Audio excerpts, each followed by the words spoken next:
Bom, agora vamos por uma parte interessante chamada círculo de Mohr. Então, a combinação das equações para transformação de tensões, então, sigma θ e tal θ, ela tem uma solução, uma representação gráfica, né? Então, resulta numa solução gráfica. Então, olha só o que eu vou fazer. Então, eu peguei aqui as nossas duas equações que a gente calculou, deixei elas aí separadinhas. E para a primeira, eu rearranjei, colocando a parte que está em vermelho, eu coloquei ela para a porção ali do lado esquerdo. E elevei os dois lados ao quadrado. Chamei isso aí de equação 1 em letras romanas. Para outra equação, a equação de tal θ, eu também elevei os dois lados ao quadrado. Bom, somando essas duas equações e operando algumas simplificações, eu chego na equação que está indicada aqui. Essa equação é a equação de um círculo no sistema de coordenadas sigma θ e tal θ, com o centro sobre o eixo das abscissas, ou seja, no eixo de sigma θ, tá? Bom, se eu puder, né, se eu conseguir observar, eu vejo uma forma mais simplificada, né? Eu vejo ali, ó, sigma x mais sigma y dividido por 2, isso é o quê? Isso aí é a tensão sigma médio. Então, eu vou substituir ali por sigma médio. E vou chamar de raio todo o restante que está ali. Então, aqui está escrito a forma simplificada. Então, o raio é igual a raiz quadrada, né, de, entre parênteses, sigma x menos sigma y dividido por 2 ao quadrado, mais tal ao quadrado. Então, eu tenho essa representação gráfica.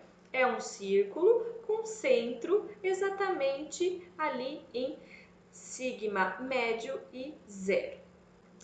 Deve-se enfatizar que as equações envolvendo as tensões rotacionadas sigma x', sigma y' e tal x' y' são escritas empregando termos trigonométricos, cossenos e senos, dependentes de 2θ. Assim, para a determinação das tensões normais e desse cisalhamento em um dado plano de interesse, deve-se multiplicar no desenho representativo do círculo de Mohr o ângulo desejado por 2. A gente vai ver isso aí melhor na hora que eu mostrar para vocês como desenhar o círculo de Mohr. Vamos lá, então vamos desenhar o círculo de Mohr e entender o que isso significa. Para isso, vamos utilizar o estado plano de tensão que está indicado aí no cantinho superior. Nesse estado de tensão, eu tenho sigma x, sigma y e tal xy. Os eixos, né, o sistema de referência utilizado é o eixo xy, que estão aí no caso na horizontal e na vertical. Então, todos os valores estão aí positivos, todos os valores de tensão. Bom, o primeiro passo na hora que a gente vai construir o círculo de Mohr é justamente definir os eixos. A gente vai determinar eixos que vão depender de sigma e de tal. Bom, neste caso, né, eu defini o eixo tal positivo orientado para baixo. O segundo passo é a gente encontrar a coordenada do centro do círculo. Qual que é a coordenada do centro do círculo? Vou chamar o centro pela letra C. E a coordenada, ela tem na abscissa o valor de sigma médio e na ordenada o valor 0. Então, fica assim, ó. O ponto C, ele está localizado ali exatamente na abscissa sigma médio, que nada mais é que sigma x mais sigma y dividido por 2. Certo. Bom, agora que a gente já tem o centro, nós devemos marcar o ponto de referência, que é o ponto A, que é o ponto referente ao que está aí na nossa face de referência, essa vermelhinha. Bom, esse ponto representa as tensões normais e de cisalhamento na face vertical direita do elemento, né? E como nesse caso x' coincide com o eixo x, significa que o nosso θ é igual a zero. Então é isso que a gente vai fazer. A gente vai marcar bem certinho qual que é o valor aí no ponto A. Então, feito isso, ó, tá mostrado aí, ó. Eu marquei o ponto A de acordo com o valor de σx e de tal xy que a gente teria no nosso elemento com estado plano de tensões. Bom, agora a gente deve unir o ponto A ao ponto C e a gente vai ter a linha AC. Essa nossa linha AC é nossa linha de referência, né? Bom, aí a gente deve determinar o raio. Como que a gente determina o raio? Ou a gente determina o comprimento desse segmento AC por trigonometria, ou a gente pode usar a equação do raio. Então, a gente usa uma das duas maneiras e encontra aí qual que é o valor do raio do círculo. Uma vez que a gente determinou o centro e o raio, a gente traça o círculo de Mohr. Então, tá aqui, ó, traçado o círculo de Mohr. O que é importante a gente falar agora? Ó, nota-se que uma rotação θ do eixo, né, x' no elemento corresponde a uma rotação 2θ no círculo na mesma direção. Se o eixo tal fosse construído com orientação positiva para cima, então o ângulo 2θ no círculo seria medido no sentido oposto à orientação de θ no plano. Então, a gente só tem que tomar esse cuidado. Vamos ver isso agora. Vamos supor agora que nós, né, desejamos determinar as tensões de um plano arbitrário. Então, a gente deseja conhecer as componentes de tensão normal e de cisalhamento, então, σx' e tal x'y', que atuam sobre um plano específico definido pelo ângulo θ. Igual está representado aqui na figura, tá vendo? Tem o eixo x e tem o eixo x', e eles estão ali rotacionados de θ, né? Bom, o que a gente tem que fazer? A gente tem que encontrar no círculo um ponto P que represente esta situação que a gente deseja conhecer as coordenadas, né? Tanto de tal como de sigma. Então, a gente vai ter que marcar um ponto P. Como que a gente vai marcar esse ponto P?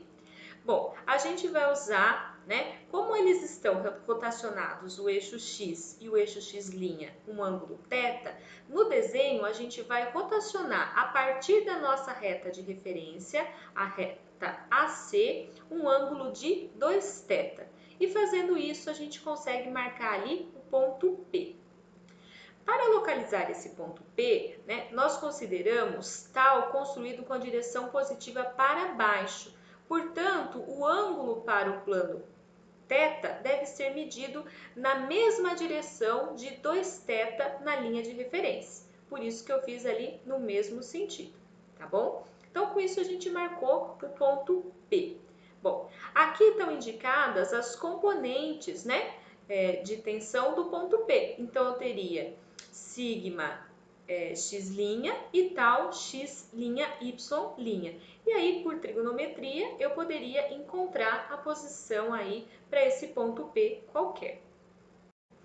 Bom, e se agora a gente estiver interessado nas tensões principais e suas respectivas direções principais? Bom, o que a gente vai lembrar? A gente vai lembrar que as tensões principais, chamadas aí de σ1 e σ2, são os pontos onde o círculo intercepta, né, o eixo sigma, ou seja, onde a gente tem tal igual a zero. Lembra que a gente viu isso, né? Que nas tensões principais a tensão de cisalhamento vale zero? Então, refere-se aí ao ponto B e D que eu marquei na figura. Para a gente encontrar agora as direções principais. Essas tensões atuam sobre os planos θP1 e θP2. Eles são representados no círculo pelos ângulos 2θP1 e 2θP2, medidos sempre a partir da nossa linha de referência CA. Então, eu vou medir ele a partir da linha de referência CA até a linha CB, né? ou CD. Só é preciso calcular um deles pelo círculo, porque a gente sabe que o outro está defasado de 90 graus. Bom, e agora, se a gente estivesse interessado nas tensões de cisalhamento máximo? A gente vai lembrar, né, que no elemento que ocorre tal máximo, atua também sigma médio. Então, nós no círculo iríamos determinar pelas coordenadas do ponto E e do ponto F, como indicado aí na figura. Os planos, né, onde ocorrem são os planos θC1 e θC2. Bom, no círculo a gente sempre marca, né, multiplicado por 2. Então, o ângulo 2θC1 é mostrado na figura e é obtido também por trigonometria. Então, a partir da nossa reta de referência, eu mostrei ali o valor de 2θC1. Nesse caso, a rotação ocorre no sentido horário e deste modo, né, θC1 deve estar no sentido horário no elemento, como indicado aí na figura abaixo também. Bom, um último recadinho que eu queria dar é com relação ao círculo de Mohr. Por que fazer essa representação gráfica, né, uma solução gráfica para aquelas equações? Bom, atualmente a realização de operações matemáticas envolvendo essas relações trigonométricas não é uma tarefa complexa, mas no passado isso era um empecilho. Então, por isso, né, teve essa ideia da solução gráfica. Além disso, tem uma interpretação para o círculo de Mohr. O círculo de Mohr, ele representa todos os valores de tensão normal e de cisalhamento para qualquer plano que passe por um ponto genérico P. Então, eu consigo visualizar todos os valores em um único desenho. Então, agora, para fixar os conteúdos, né, desenvolvidos nessa aula expositiva, vamos fazer alguns exercícios práticos. Vamos lá!